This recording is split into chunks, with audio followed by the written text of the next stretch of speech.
Buenos días chicos, ¿cómo están? Hoy día vamos a hacer una nueva cápsula grabada con el tema que iniciamos la semana pasada en el horario de chat, que es sobre el problema económico como una forma de introducir la unidad de economía, ¿ya? Y siempre he concentrado en lo que es el tema de la rendición de la prueba de, de transición que ustedes van a tener que dar para el ingreso a la universidad.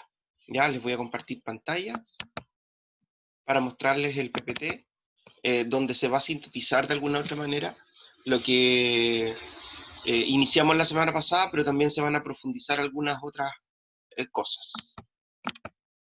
¿Ok? Nosotros vamos a trabajar el tema del problema económico. Nosotros el problema económico lo habíamos situado principalmente en la relación entre las necesidades ilimitadas y los bienes y servicios que hay para satisfacerlas que son limitados. Por tanto, de la relación de ambos elementos se genera el problema de la escasez. El objetivo de aprendizaje de esta clase es explicar el problema económico de la escasez y las necesidades ilimitadas, con ejemplos de la vida cotidiana y de las relaciones económicas. Por ejemplo, comprar, vender bienes y servicios, pagar remuneraciones, pagar impuestos, lo que son las importaciones y las exportaciones, entre otras cosas, que se den entre los distintos agentes económicos, que es un tema o un concepto también que vamos a trabajar en esta clase. Ya, el problema económico, como yo se los dije la vez anterior y lo discutimos entre todos, es el problema de la escasez, ¿ya? Y que se da en que tenemos deseos o necesidades ilimitadas y los recursos, o sea, que hay para satisfacerlos a través de bienes y servicios son escasos, ¿ya? Y eso nos genera un problema que es de escasez, ¿ok? Nunca logramos satisfacer completamente todas nuestras necesidades, ¿ya?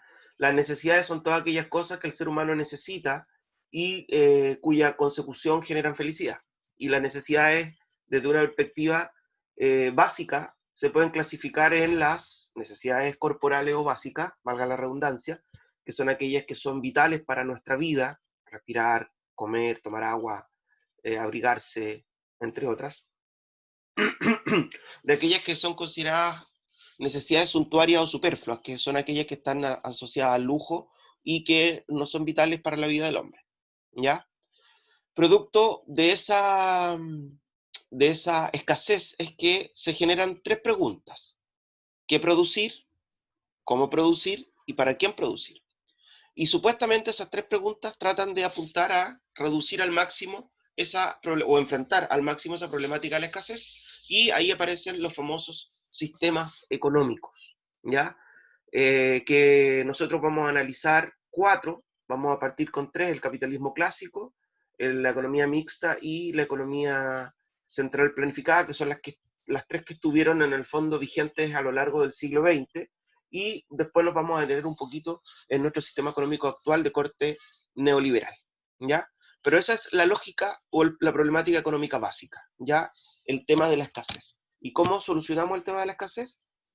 Lo intentamos hacerlo respondiendo a tres preguntas: ¿qué producir? ¿Cómo producir? ¿Y para quién producir? Y en función a las respuestas de esas preguntas es donde se posicionan los sistemas económicos, ¿ya? Ahora, hay que sumar que conjuntamente con la escasez, los sistemas económicos de alguna u otra manera tienen que hacer frente también a la inequidad, la manera en cómo se reparten los bienes y servicios que hay de acuerdo a la población que lo necesita, ¿ya? Y hay algunos en el fondo que van a ver la inequidad desde una perspectiva y otros que la van a ver desde la perspectiva de la repartición igualitaria, ¿ya? Entonces, ahí vamos a ir poniendo algunos énfasis también, ¿ya? Recapitulando, chiquillos, entonces, nosotros tenemos una problemática económica que resulta de la relación entre necesidades ilimitadas y recursos limitados o restringidos, que nos generan el problema de la escasez, y a ese problema de la escasez aún más se le suma otro problema de la forma en cómo se enfrenta ese tema de la escasez, que es la inequidad, y que ambos problemas pretenden ser resueltos a través de los sistemas económicos al responder tres preguntas: ¿qué producir? ¿Cómo producir? ¿Y para quién producir? Como esto fue un tema que hablamos la semana pasada, yo solamente les presento esta ficha, donde en el capitalismo clásico predomina el capital sobre la fuerza de trabajo. Las decisiones se basan en el mercado, por tanto el qué producir va a estar de acuerdo a la demanda, y está orientada al individualismo, por ende, para quién se produce es para todo aquel que lo pueda pagar.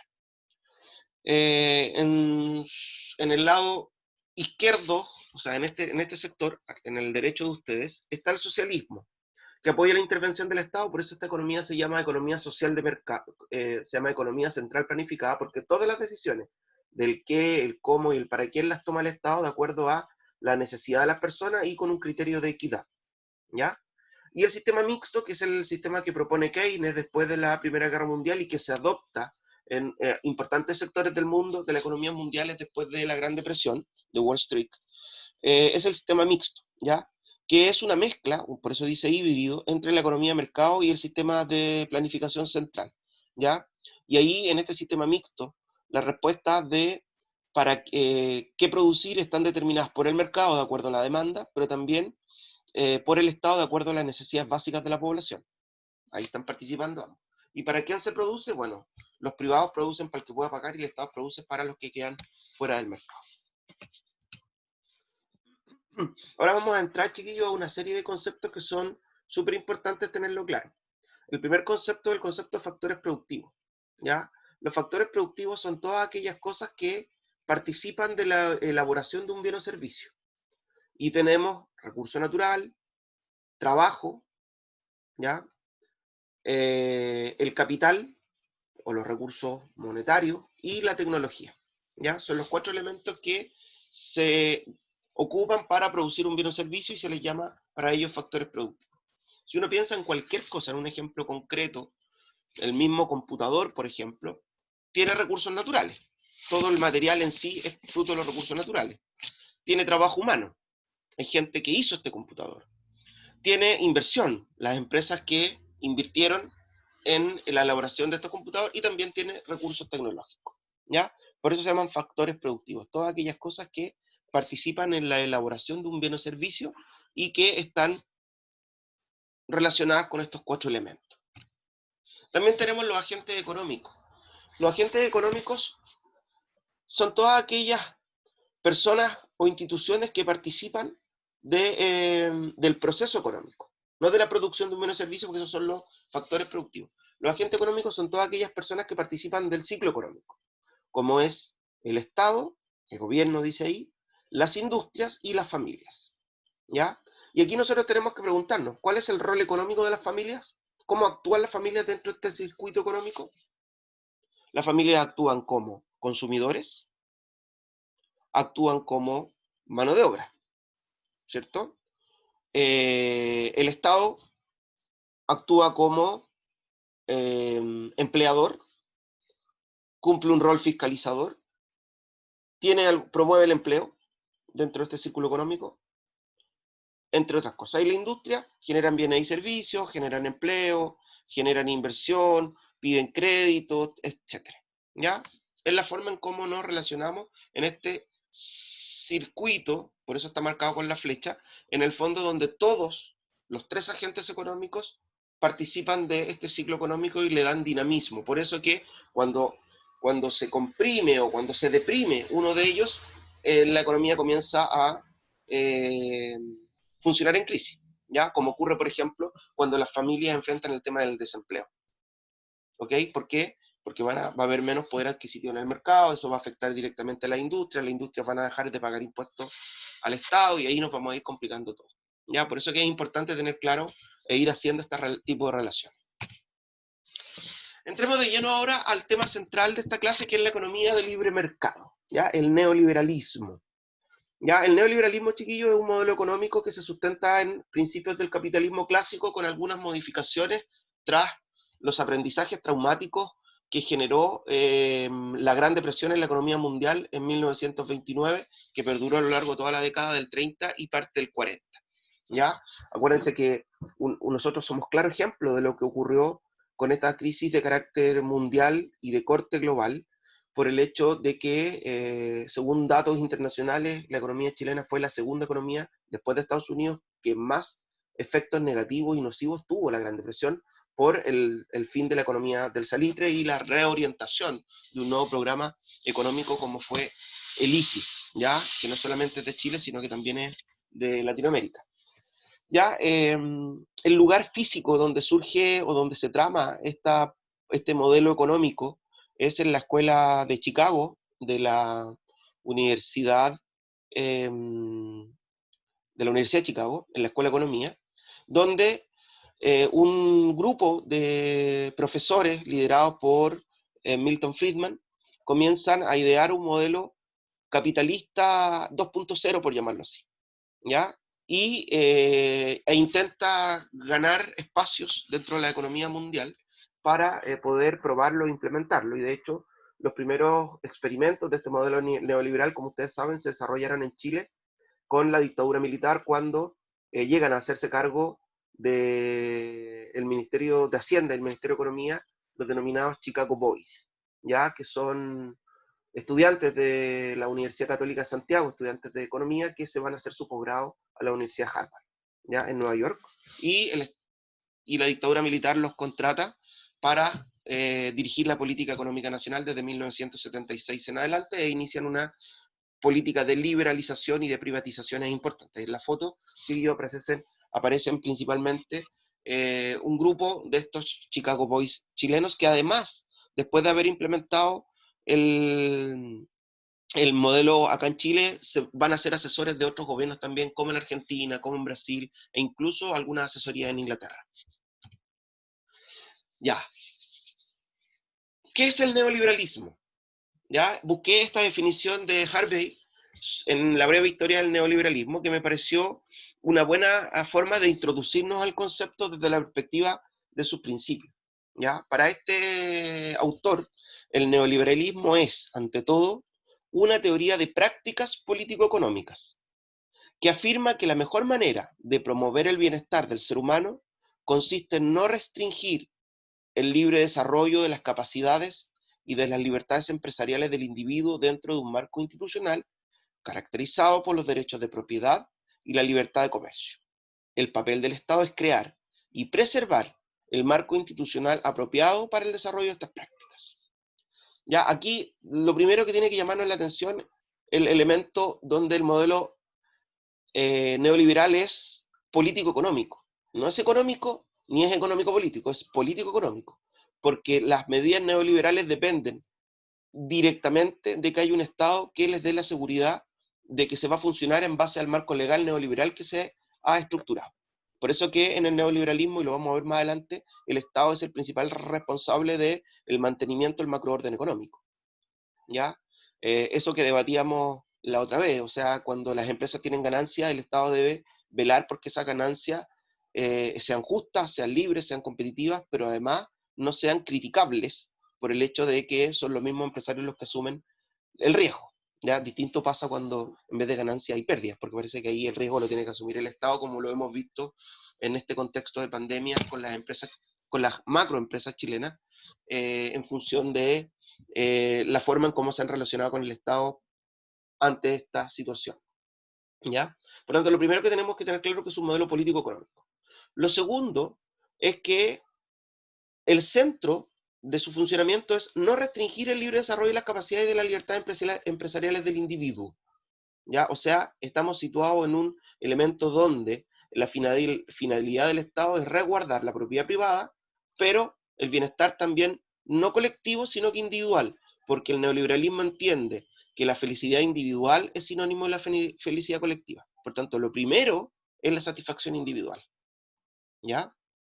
Y que se tiene que crear un marco legal apropiado para eso. Y ahí es donde vamos a tener algunas de las principales dificultades que nos enfrentamos hoy.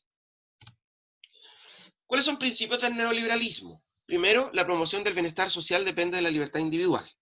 ¿Ya? Eso lo podíamos desprender de la definición que hace Harvey en la ficha anterior. Segundo, el mercado es el principal asignador de recursos a través del libre juego de la oferta y la demanda. Cuando uno habla de asignador de recursos es que el Estado determina qué le toca a cada uno. ¿Ya? Y eso está obviamente determinado de la capacidad de adquisición que tienen los consumidores en el mercado. ¿Ok? Yo puedo ver caminar a la gente con zapatillas y claramente decir qué tipo de gente se asignó en el mercado el tipo de zapatilla que anda trayendo, desde las que valen 100.000 a las que valen 9.990. ¿Ok? Obviamente que eso nos va a dejar un margen de que hay población que no va a poder satisfacer esa demanda de zapatillas en el mercado, porque va a quedar afuera, porque no las puede comprar, y ahí aparece la política redistributiva del Estado. Tercero, El funcionamiento del mercado sin intervención del Estado, en producción, en fijación de precios o en proteccionismos. ¿Ya? Aquí se vuelve a repetir el principio básico de Adam Smith del laissez-faire, laissez-passer. El Estado debe dejar hacer, debe dejar pasar. Y por eso se habla de la desregulación. El Estado no debe estar constantemente en una regulación de precios, en una regulación de producción, sino que eso tiene que estar determinado por la relación entre oferta y demanda de forma libre. ¿Ya?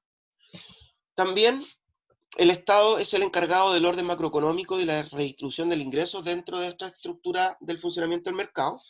Hay primacía de la propiedad privada sobre la propiedad pública y hay una apertura hacia los mercados globales y ahí aparecen todo lo que son los tratados de libre comercio, los tratados de complementariedad económica, los tratados bilaterales, los multilaterales y los grandes conglomerados como la PEC, el Mercosur, la Unión Europea, entre otros.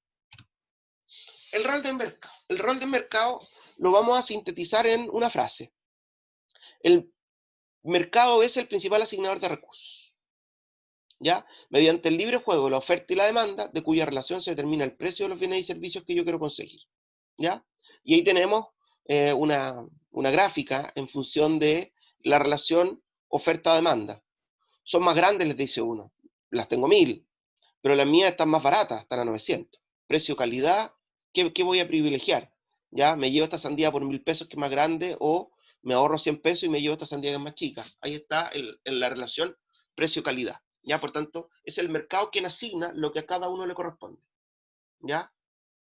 De acuerdo a la capacidad de pago que pueda tener y en función de la relación de oferta y demanda. Ustedes saben, y esto por el nivel en que estamos de cuarto medio, yo doy por asumido que ustedes saben las relaciones que se dan entre la oferta y demanda. Si aumenta la demanda, obviamente, si un producto es altamente demandado, ese precio sube. Si el producto deja de ser demandado, el valor del producto baja. ¿Ya? Las relaciones son inversamente proporcionales en la mayoría de los casos. ¿Ok?